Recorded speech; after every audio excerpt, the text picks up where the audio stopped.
Okay. Um. Oh, yep. We are on the YouTube now. Hello, everyone. Welcome to AOA UK monthly podcast. And this month we have Marcus and Mandy back. Hello, Mandy. Hello, Marcus. Hello, hello, hello, hello. Hello, hello. Yeah. So because I was Hello. I went to the YouTube to adjust my volume, the start volume now. So I was like try to switch it off. Yep. So how are you? I haven't seen both of you at same time for a while. I don't know. It feels like that, doesn't it? I think it's been a couple of months. We've been, um, Yeah, yeah. yeah. I was traveling until last month and settled down everything was so I was a little bit kind of a limbo. I wasn't sure. Wasn't grounded totally until last week. So now I feel much better. And so many things happen at this moment. So many things happen. Have you seen the stock market in the global view?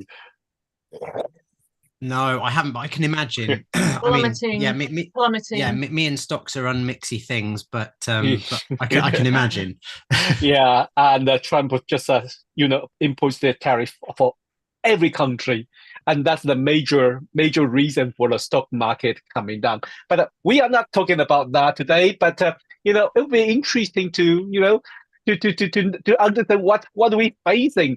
So today we're going to focus on the Mercury, Venus, because both planets are going to change their direction, and then we will talk about a little bit about Neptune in Aries, and then we will go to the coming up full moon, right? So first, I mean, well, these two planets, we have like a beginning of this year, we have the Mars retrograde, and then come to the Venus and the Mercury. And now Mercury, well, first, I think Mercury is stationed at this moment, right? Mercury is stationary at this moment, and then come the next week sometime. Am I right? Am I talking nonsense? I think I'm come not next sure, week. Rod, actually, but I'm just checking. I think until the sometime next week, the Venus is going to stationary. Venus, well, next week Venus is stationary and Ah, they change the direction. Right. 7th of April, Yeah, according to the ephemeris, yeah, this year's yeah. ephemeris. 7th of April, Mercury goes direct at 26 degrees 50 of Pisces, and then Venus goes direct on the 13th of April at 24 degrees 38 of Pisces. Cool. So very close, and Well then done. they are kind of a conjunct Saturn while they stationary. So Mhm. what does that mean? Well, Monday, do you want to start with? Well, retrograde, of course, means that from the perspective, these planets don't literally go backwards, but just from our perspective here, they look as if Mm. they're going backwards. So that has a symbolic meaning, if not an astronomical meaning. That symbolic meaning is that basically things go backwards, things need to be reviewed. And when it goes forward again, there's going to be things that we thought that we had dealt with previously that will come up Mm. again. So there'll be repeating themes, whether it's just something that you need to do physically or practically, or because it's very Piscean, both of them are retrograde Pisces, it might be an emotional thing that comes back up that we need to deal with. It might be because of Saturn being there, it might be about being held accountable for something that's happened Mm. before, taking responsibility, or anything to do with Saturn, or something that really challenges you,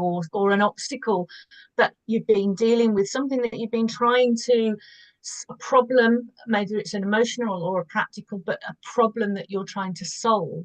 Relationships is the obvious area when it comes to Venus. Communication is the obvious area when it comes to Mercury. That challenge might come up, that obstacle might come up, and it might be a chance to start to resolve things, to take responsibility, but also to resolve things.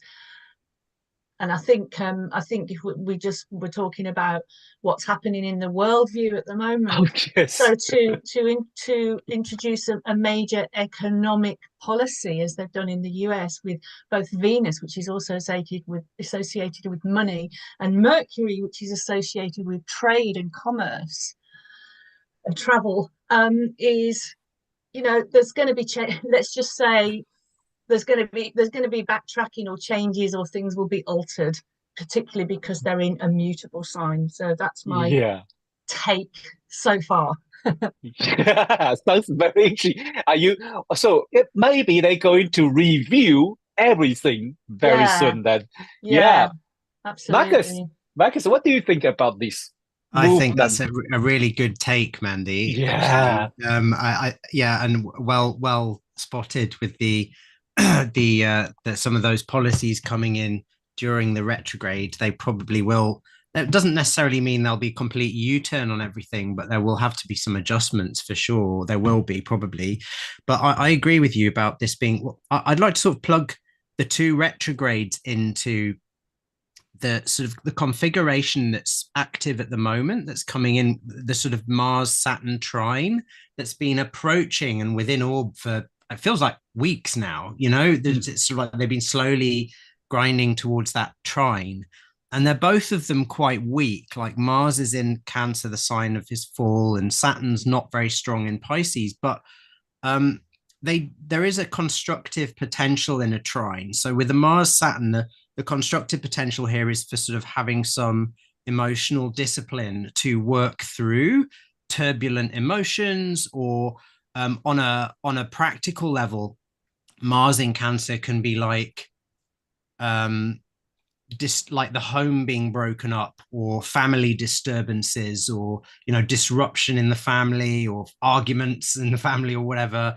And Saturn in Pisces could be I always think of it as compassion fatigue, like we Mm. can't do anything about this because we haven't got the resources, that sort of thing. With those two in trine, it could be reflecting to some degree on the more negative side a certain amount of compassion fatigue and willingness to look the other way if families are disrupted or homes are broken. And you're like, just you can see this in the world just in general at the moment, because there's such a blank, because we now know immediately when there's a war on the other side of the globe. We're constantly bombarded with all of these images and feelings, and so Yeah. I think there's that. But what's interesting about these two retrogrades, exactly what you were talking about, Mandy, there, with the sort of the opportunity to reevaluate relationships and feelings, because it struck me that Jupiter's not very strong in Gemini at the moment, but Jupiter has some power traditionally over both ends of that trine, because Saturn is in Pisces, which traditionally was ruled by Jupiter, and Mars is in Cancer, which traditionally the exaltation of Jupiter.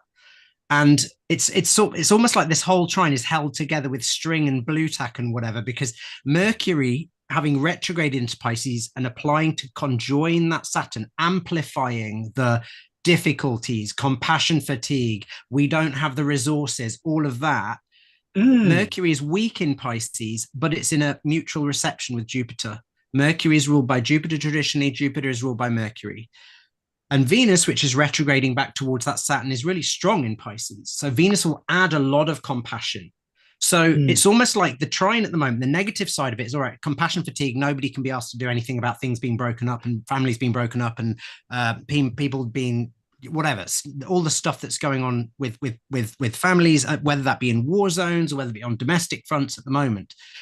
I think with the Venus Jupiter retrograding to that Saturn, it's kind of like we're going to have more conversations and more compassionate conversations about these things.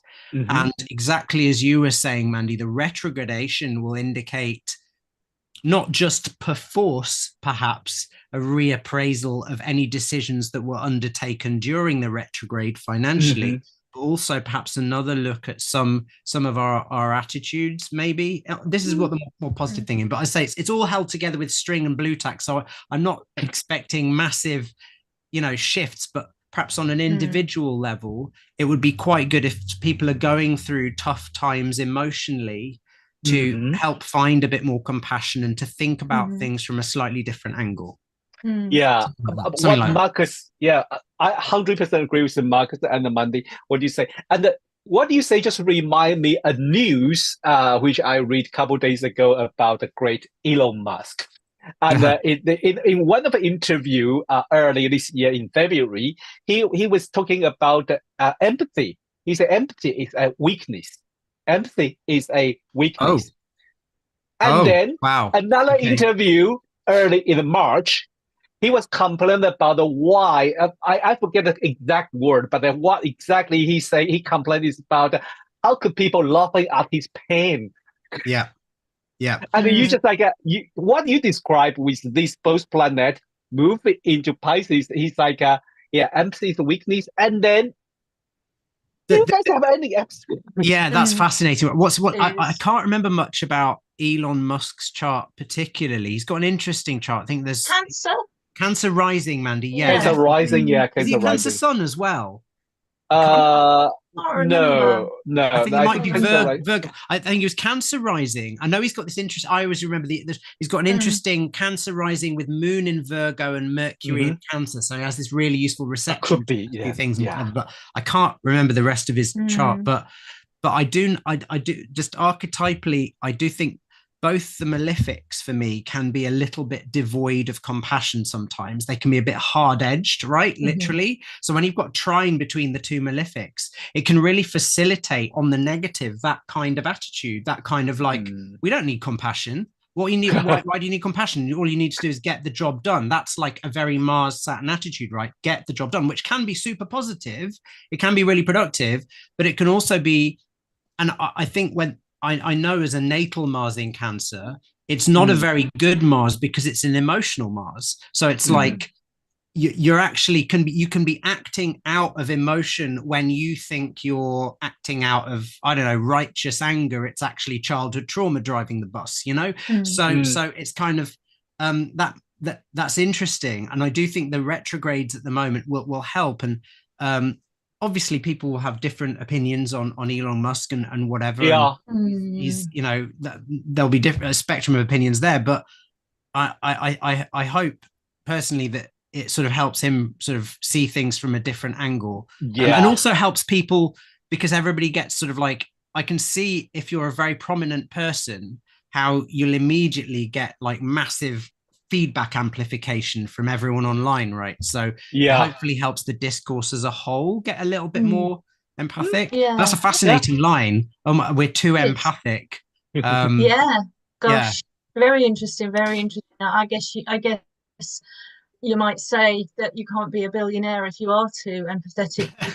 Maybe might have to give away some of that money. Yes. Yeah, exactly. Yeah, Exactly. well, But exactly. just from what you were saying, what we were just saying about Mercury retrograde and what you were saying about Mars Saturn, a couple of examples came up for me.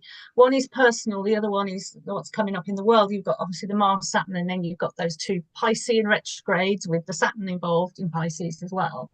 Is there's an assisted dying bill. We don't have assisted dying here in the UK, and there's an assisted dying bill that went back for amendment, and it's due to come back into the House for that's perfect, discussion, Mandy. I mean, when everything goes forward again, when things start to go forward again, which is really interesting. And there's been actually stories in the news about people who want it to go through being a little bit upset that it's taken so long. But the lady, I can't remember her name, the lady who put forward that bill has said, we took it back because we wanted to go through it thoroughly and make sure everything was done properly. So that kind of, both of those. Saturn, of course, is associated with this.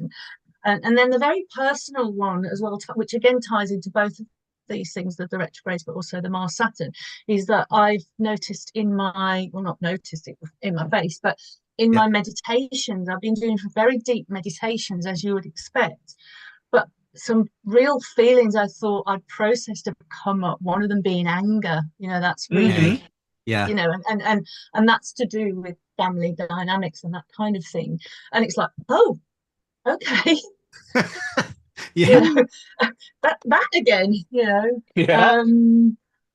but the process has been progress because I've been able to feel and understand the anger and kind of sit with it and realize what it's about and try and be that self-compassionate. That's sort of the really positive side of that Saturn Mars trine, isn't it? Sort of like almost being able to use Saturn as a dam, but in a positive way. Like you're not just blocking out the feelings, but you can kind of dispense them or titrate them or you know, sort of like it sounds like you're doing a bit of that to yourself as you're getting those realizations. That's a really cool example, Mandy. Both of that, I mean, on the mundane and on a personal level. Mars in Cancer is about contained emotions, isn't it? Well, you know, like, yeah, contained emotions, healthily contained emotions at best. In its ideal form. I mean, I agree, but I think in its practical form, I always think the reason Mars is exalted in Capricorn and in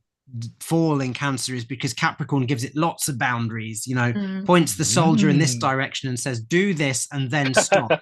Whereas Mars in Cancer, it has no boundaries. It's all appetite. It's all desire. It's all need. You know, it's like the hungry tantrum baby soldier, you know, like it's that. So yeah, but I totally agree. It just simply hides if it can't get what it needs. It just hides and has a sulk. Think of the pure rage you see when a toddler has a tantrum.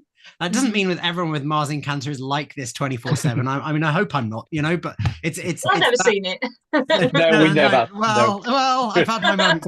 But the point that you know when you really see a little kid having a tantrum, oh, it's crazy. Can you imagine? Well, I mean, we've probably seen it occasionally, but like an adult doing that, they'll throw themselves on the floor and like properly scream. And if an adult does that, it's actually terrifying. You know, they're fully in the grip of that rage, and then it passes and it moves on, and that's sort of like the Mars in Cancer. That's interesting. Yeah. So it's more about less about controlled emotions than it is about how you handle your emotional regulation. Then, yes, which is the child can't do that, but an adult. Yes, so I totally agree with it. You are right, Mandy. It is about the containment of the emotion, but that's what the Mars in Cancer needs to get to.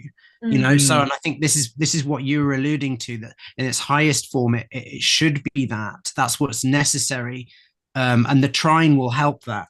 You know, it will help that, and it also, if you're feeling that kind of rage, which is primal rage. People think Mars in Cancer is weak. It's not weak. It's just problematic. It's like Mars, it's sort of. I read Austin Coppock described it years ago in one of his blogs as like the werewolf. And I thought that's really interesting because, you know, great analogy, right? Because the power of the moon and it changes, and it's like, you know, it's got that potentially Jekyll and Hyde quality where the stuff comes out from the basement. So what's needed is some illumination and a bit of discipline. So it's both. The trine from Saturn can help that. So it sounds like you had a moment there with the meditation where you felt it, and then it's like, oh, and then the Mercury retrograde was helping you understand it as well. So indeed, and hopefully Venus was helping you have a bit more compassion. It was a meditation as well that was designed to take you to a higher place, you know. And the irony. That's supposed to really tip into your consciousness and take you to a higher place. It took me right down. Maybe sometimes in order, it's like one of those tube journeys in London where you have to go into the center to go out again. Do you know what I mean? It's like you have to go down to the ground floor sometimes to go to the top. Do you know what I mean? It's true. Yeah, true. Well, discussion. Next topic is we waiting for 164 years for this. Sorry, Neptune in Aries. Not really looking forward, but it is quite interesting because I couldn't imagine we are so lucky or so unlucky. We have the three outer planets. They are all changing sign from last year to this year, and then they will all complete the whole process next year. So we already experienced Pluto in Aquarius, and that really turned us upside down and change our view of everything about Aquarius, and we still experience it. And now the Neptune, beautiful, cute Neptune, moved from Pisces to Aries. It's very different energy, isn't it? Different energy, totally. Yeah. But you want to start? I looked up a few things that happened the last time that Neptune was in Aries, just to set the scene. So it was the time of the obviously in astrology there's going to be more things going on. Sure. symbolize this, but it was a time of the US Civil War, which was the fight for independence, obviously very airy independence, but it came out of the fight for the abolition of slavery, that enslavement. And then another thing that happened was it was the start of the New York Stock Exchange the last time, which I thought is very interesting because almost within a couple of days of Neptune going into Aries again, the New York Stock Exchange crashes, as we've already talked about. So that's interesting. Yeah. Because these stock markets, you know more about this. Rod, you're a good financial astrologer, but it's all done on faith and confidence in the market, isn't it? Very often, which is very kind of Neptunian. Yeah. And the other thing is as well that there were quite a few really interesting advances in pharmaceuticals. Louis Pasteur discovered pasteurization, and then the other thing that happened was the seeding of moving film, and we know that Neptune is associated with the movies and all the rest of it. So there's just a few little nuggets of history there. Yeah, should I invite everyone just stay with the American Civil War for maybe another 5 minutes, because it's very interesting, because I dig in a little bit. I don't want to say the American going to step into civil war or something, but something very interesting during that time. The first battle in the Civil War against the North against the South was happened right on the day before Neptune moved into Aries. 1 day before. So Neptune was moving into Aries on 13th of April, 1861. The war was started at 12th of April, 1861. And let me share a chart with you. You couldn't make it out. You were just like, wow, let me show you the chart. Let me show you the chart of the Neptune in Greece. Let me share. Let me see if I'm on the right chart. No, okay, that's all right. Let me share. This is the current one. Let me go to the one before 1860. Yes. Look at this chart. This is the 13th of April, 1861, the day Neptune moved into Aries. Have you seen this in Washington? Wow. Wow. Interesting. Civil War, isn't it? We're talking about Civil War. And here we have a Moon conjunct Mars conjunct Uranus right on MC of Washington. And you were just like, yeah, that's pretty intense. And Uranus is going to go into Gemini later this year as well, isn't it? Yeah, we have the two planets go to that area, you know.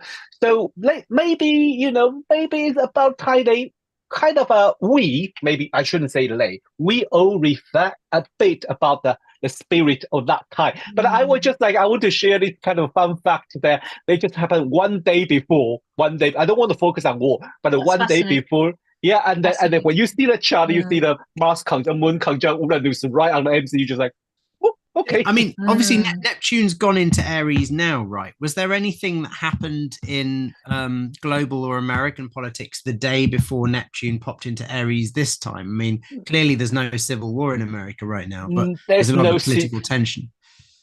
I think during last weekend, because that was around the weekend, right? Around the weekend, we have a Saturday.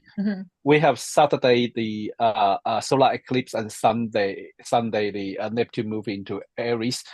I think that was the day they have the, I think it's around that time. In Wisconsin State, and it's quite a big news. The Wisconsin State High Court has election. And then Elon Musk kind of went to there to shower people with money to support the Republicans candidate. But eventually the Democratic candidate win. Just out of curiosity, it's interesting because obviously, but it's interesting that you point out that the day before Neptune popped into Aries this time was the solar eclipse day, of course, wasn't it? Indeed. So partial solar eclipse, not full. Partial, yeah. but yeah, it's fascinating.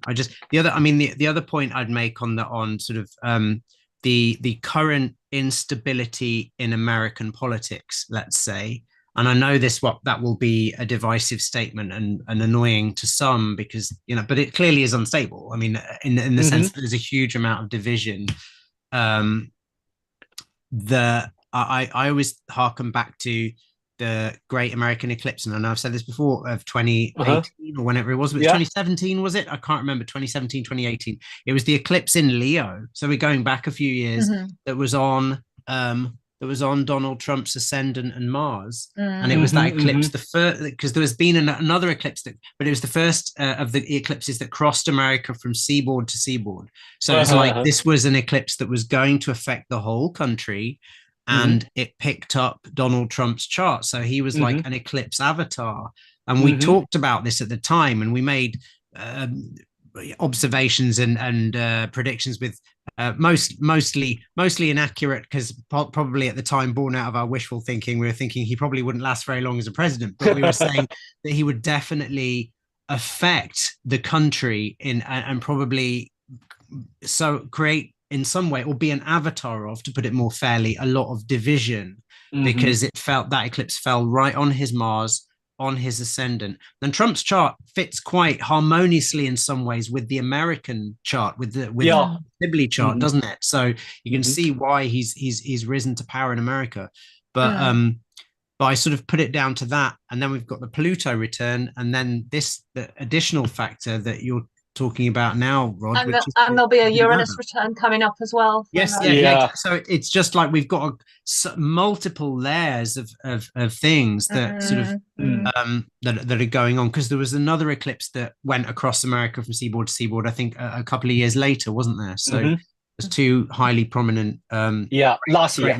It was last year. Last year was two solar across the United States. Yes, so one went one way, east to west, and the other went west to east. But this Neptune in Aries, I think, as Mandy just mentioned about the medicine things were quite interesting. I recently just tried to dig in, and I do find, well, that is very interesting, because that was the time, I think some people, I don't think it's historian, they call it a big binge time. So we're starting from 1870s.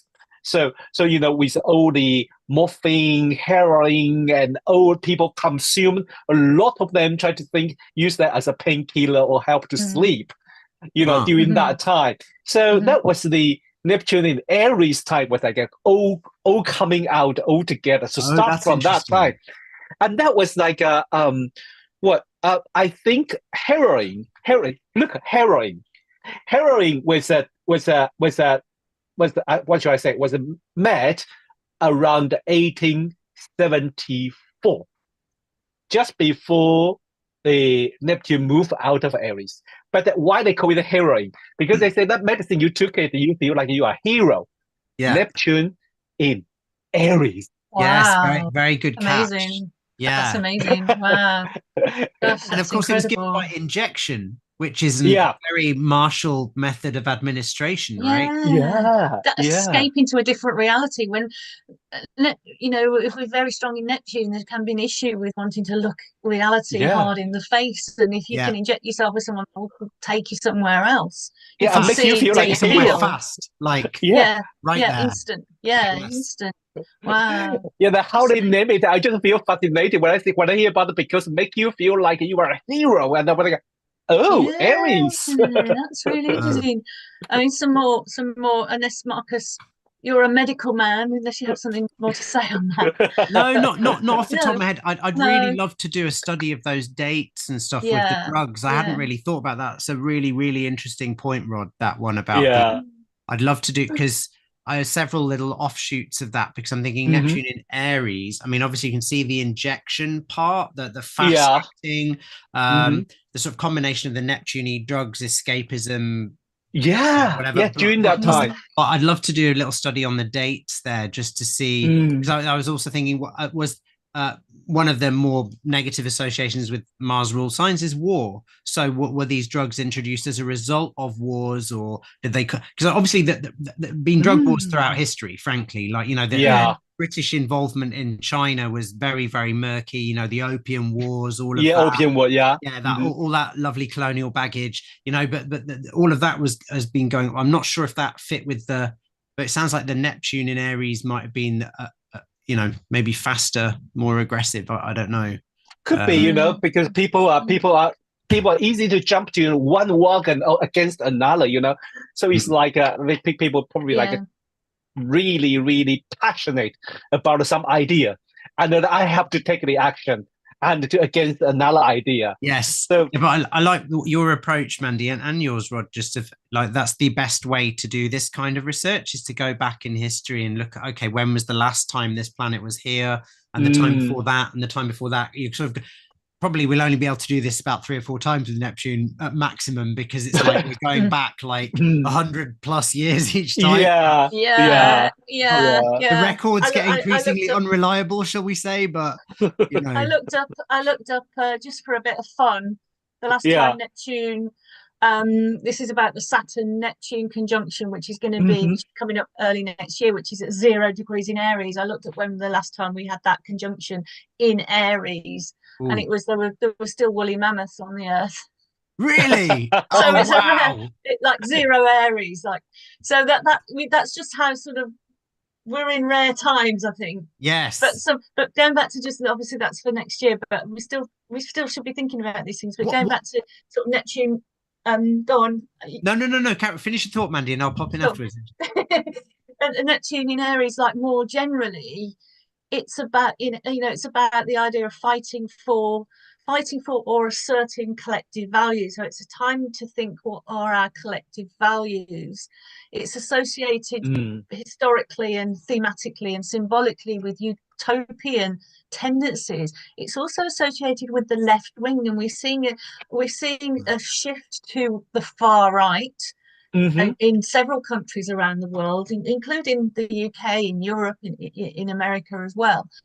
But this is associated with the left wing. But the thing is, the far left, although we don't see much of that in the world, but the far left, or maybe we do in communism, but the far left can be just as so-called dangerous as and destructive as the far right. So that's something to think about. Another thing that's associated with it is having politically unrealistic ideals, which again we're kind of seeing that playing out really quite, we're kind of seeing that playing out in the world as well.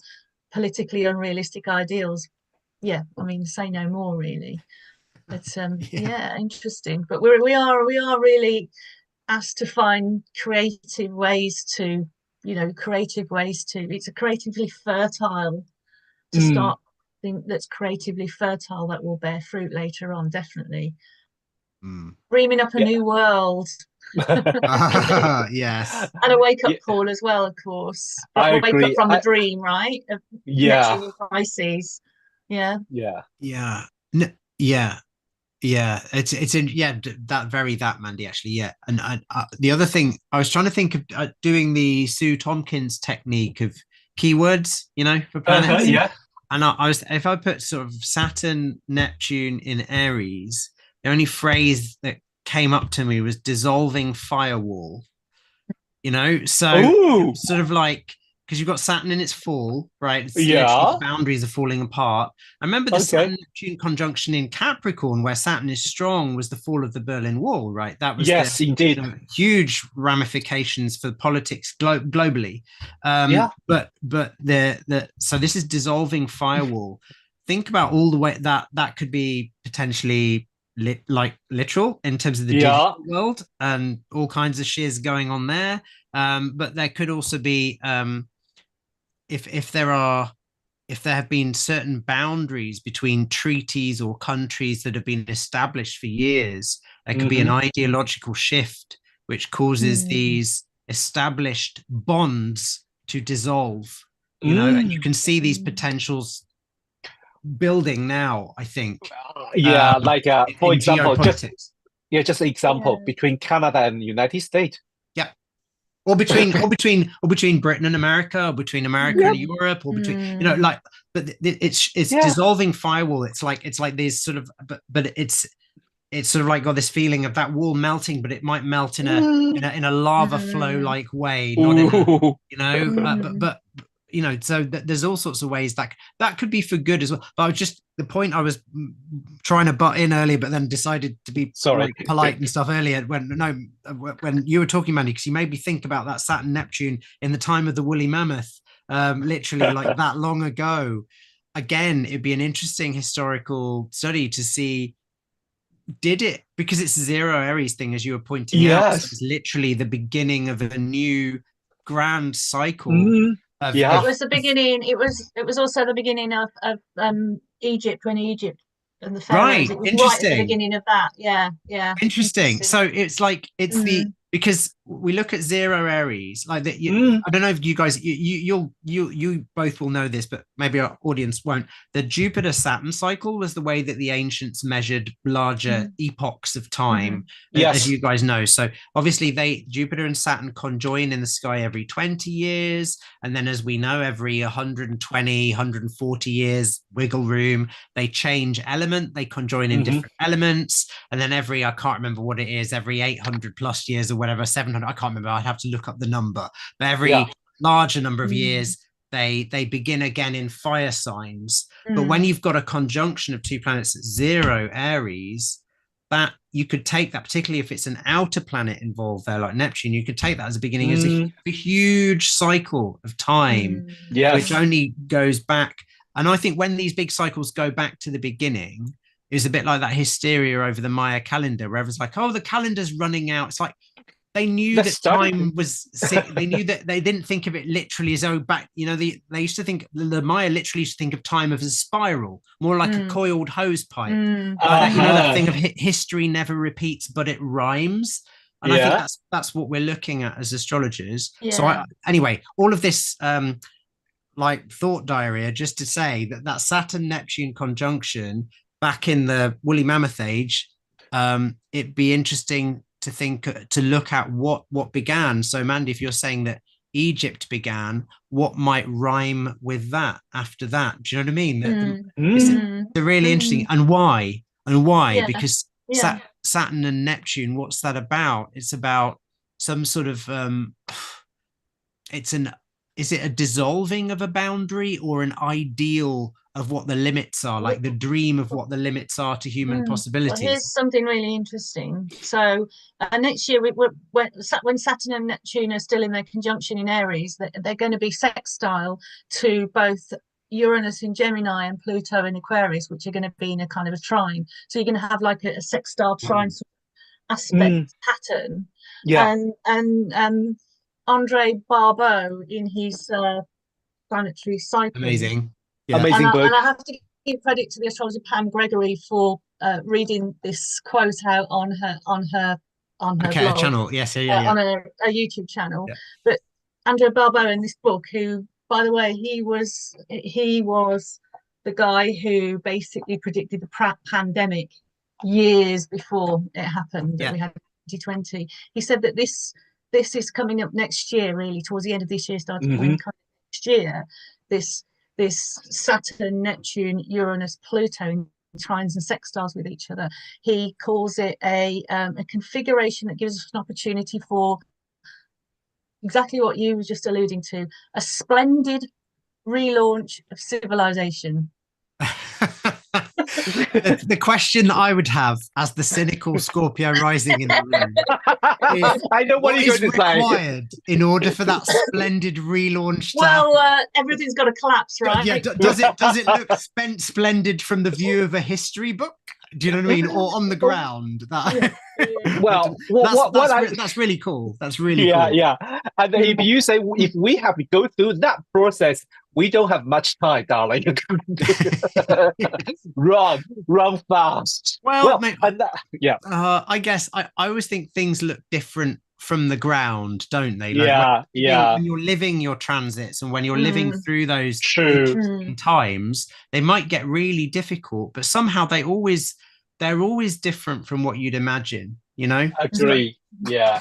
Well, before we jump into the full moon, I want to offer something, a little bit of observation. It's very interesting. So the 36 or 35-year cycle of this Saturn-Neptune conjunction.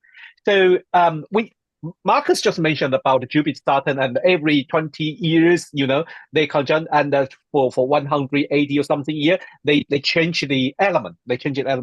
And obviously, Neptune Saturn didn't go this way, but one thing very interesting is last three, include this time, in Aries. Last previous two conjunction of Saturn Neptune was also always in cardinal sign. So 1989 in Capricorn, and 52, 53 in Libra. And then if you go back with I think mutable sign and then fixed sign, and then go back to cardinal sign again, a kind of around 200 years, they will come back to the cardinal sign. So we have last 336 years in cardinal sign. Let's say 100 year. We have a previous 100 year Saturn Neptune conjunct in the cardinal sign. No wonder we move so fast. Now probably the time to after that we're probably going to slow down a bit. I don't know. It could be, it could be, but it's very interesting. I just saw it. I said, so for next Saturn Neptune conjunct in the cardinal sign, we have to waiting for another 200 years. Interesting. Wow. Yeah. Wow. I don't think we're in a period of accelerated change, though, and we're going into a fire air era after an Earth era. We had the going back to what you said about the Jupiter Saturn conjunctions. They were for about 200 years or so. They were in the Earth signs, and we had the Industrial Revolution and production, and we had basically all of that. And now they're in the conjunction is going to be in the air signs. I think it's about 200 years. They're all going to be air sign conjunctions of Jupiter and Saturn. And now we've got these fiery planets coming in now, so we're going really into from an earthy water sort of era to a fire air earth, which is much faster energy, where ideas manifest a lot more quickly. So I think we're in for a ride. So strap yourself in and if you like a roller coaster, yep, this is the time for you.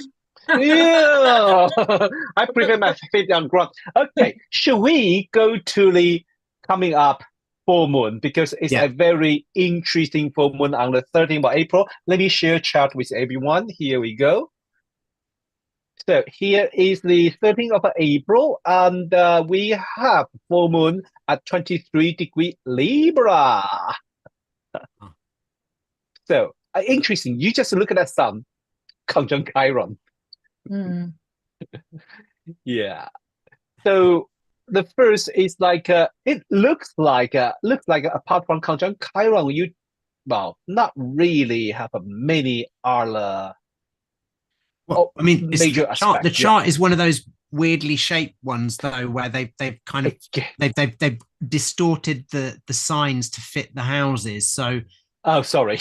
No, apologize. It's like it's how what configuration is. But the reason I'm making that point is because Mars is actually in a wide square to that full moon. Yeah, you're right. Yes, indeed. Yes. Yes. So you don't get the visual cues. Do you know what I mean? If the chart is you're right. Set up. It's an old school way of drawing charts. Is that like Sue Tompkins, when she drew the charts by hand, used to do it this way, to fit the signs of the houses. So, and this is a very, and not just traditional. Lots of traditional astrologers drew charts this way. So there's absolutely nothing wrong with it. It's one of those where sometimes when you look at them, you miss. I will speak for myself. I miss things sometimes because I'm like but I wanted to point that out because it's since I'm gobbing off, shall I start? And then yes, please. All right. So just off the bat, I'll leave Chiron to you guys because I think it's significant. But from a traditional point of view, I'm going to look at the moon being on 23 Libra is a nice place because there's the star Speaker there. Which is, as you know, so it's adjacent. It's very, very close. It's within a degree anyway, I think. So that Speaker is a very happy star. It's a very fortunate star. So while the moon in Libra traditionally wasn't particularly happy, between 15 Libra and 15 Scorpio is said to be the via combusta, or the burned up way, which often indicates emotional turbulence.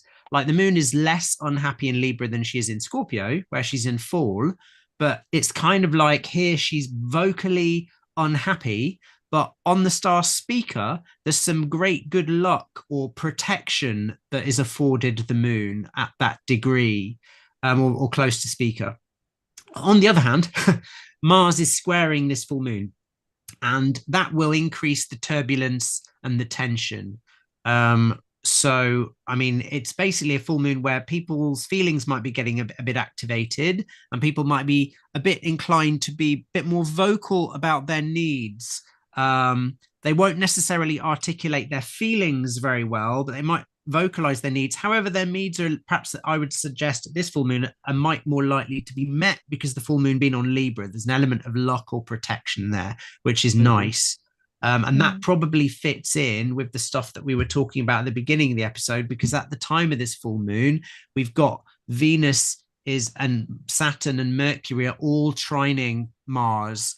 And you know, Saturn and Venus and Mercury are both direct now. So it's sort of like there's a bit of emotional discipline and an ability to look into and examine one's more painful emotions, and particularly the way one's compassion might be blocked in relationship to others, and to sort of re-examine that. And particularly in regards to if you've got any sort of emotion issues coming up, any childhood trauma stuff, any stuff that's triggered, it's actually quite a good time to be a bit kinder to yourself, to bring out a bit of emotional discipline. And yeah, people might be feeling a bit more turbulent right now, but overall I think this is a relatively lucky chart. And of course Jupiter is trining the moon by sign, so again that says a similar thing. Anyway, that's my serial box analysis. Whoa.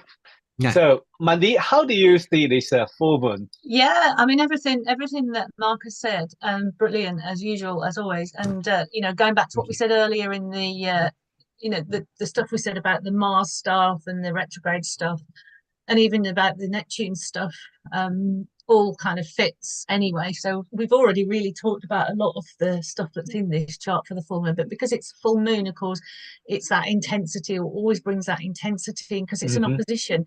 You've already spoken, Marcus, about, and it's good to hear. I would have missed that myself, that protection with that protection that comes with that moon in Libra there at that particular degree. And it's going to be about relationships, isn't it? Because it's an opposition, first of all, and the moon is in Libra. So it's about relationships, and going back to what you just said, and about that protection. So there's some kind of, there's something about Neptune that moon in, sorry, honestly, I've got Neptune on the mind. Once it gets on your mind, you can't get rid of it. That moon in Libra is going to be perhaps helping us with our cooperation and negotiation, you know, personally, relationship, but also in relationships in the world and in politics and in world events as well. So I'm glad to be reassured with what you said, Marcus, as well. And then that Chiron there, I nearly mentioned Chiron in Aries when we were talking earlier. We, you know, remember that Chiron is in Aries, but it's a little bit further away. It's not conjunct Neptune there, but it is obviously here conjunct the sun. So when we were talking before about handling these emotions, we were speaking about anger, and we were speaking about sort of compassion fatigue, but it's also other things as well. It's not just other things that might come up. It's irritation, it's frustration, you know, because things are still, you know, Venus, which rules the moon here, is stationary. It's not going forward yet. It's been in retrograde. So there might be a degree of frustration that we need to sort of tolerate as well during this full moon. We might have to yield, we might have to compromise where we might not want to. But again, going back to what we were saying earlier, you've got that Mars trine there that can be helpful, but that can also be frustrating as well. So watch frustration as well. Look out for frustration. There's certainly a lot of frustration at the moment going on in the world, and this will probably come to a bit of a head, I think, around the time of this full moon. It's not an eclipse, so it has a short shelf life. We always talk about eclipses like the one mentioned earlier having long shelf life. For years later you can still see some of the effects, but it's a so-called regular full moon. But around the full moon, yeah, do think about those emotions. Frustration could be one of those, which is kind of a mild kind of form of anger, but do pay attention to it if you can. And another thing I would say, once again, apart from Uranus in Taurus, there's no Earth in this chart. Ah, So it's important to try and stay grounded as well, as much as you can. I know I always say this, but I don't think we can say it too often. To try and stay a little bit grounded if we can, to sort of, step back into your body and be aware of your body, because it's, those emotions can be overwhelming, and the physical stuff can become, the sort of the airy stuff can become overwhelming as well. So, wow. Thank you, Mandy. Yeah, this chart sounds like in the beginning, I would only focus on that Sun, Moon, and the Sun conjunct Chiron. And I think Max pointed out that the T square with the Mars is, there's something there that, as Mandy say, the degree of frustration includes that, that stationary Venus invite us to focus on maybe the value, maybe the relationship, maybe our environment, maybe how we make ourselves comfort. So, you want to add in this chart, Marcus?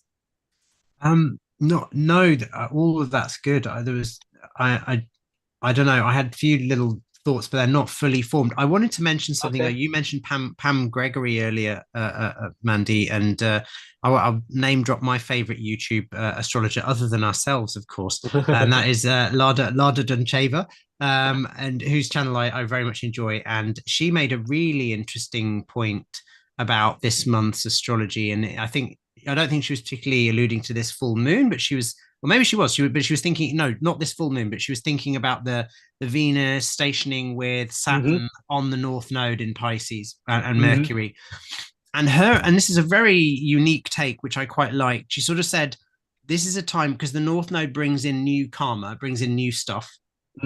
So it's kind of like with Venus in Pisces there, it's the opportunity for some new relationship stuff, some new beautiful, creative, romantic stuff. Saturn there is going to potentially block it or make it problematic. On the North Node, she sees that as a really karmic point, bringing in new karma. The key here is to delay gratification. And she sort of said, for a lot of people, they might get offered some kind of, the way she put it, was almost like a temptation. Like you could get this thing, like look at the trine to that Mars. It's almost like you could get offered some potentially illicit, not necessarily illegal, but illicit, some kind of pleasure, something. Usually with Saturn involved, it might carry a price if you indulge, and it's bringing in that. So the way she said this is like, look at it as like, if you are able to see the thing for what it is and hold back, maybe don't pick the fruit right now, plant some seeds, sow some seeds. You might get the offer of, you could take this pleasure now. It is open to you. Look, you can take it, but just don't restrain yourself, hold yourself back. And that may yield much better things down the line, because that's how Saturn works, right? It's restraint time. And I thought that was super smart. So I'm really just, I'm nicking her material, but I'm obviously going to say it's from her. That idea is from her. That's not from me. But I thought that was very interesting. And what's coming up at this full moon with the sort of emotional turbulence and stuff might be a time where one might perhaps be tempted to go for some apparently easy pleasures, to open, to get a bit stuck into the wine, or, to over, whatever it is, and then have a big drunken argument, and it's probably not the best time to do it. So, yeah. Marcus, I love that analysis. Thank you for sharing that. And, it's not mine, it's Lada Duncheva, but I thought it was really. I know, but thank you for sharing it anyway, because it's a. I think we kind of touched on those themes, but I think that just puts it into a really interesting. Exactly.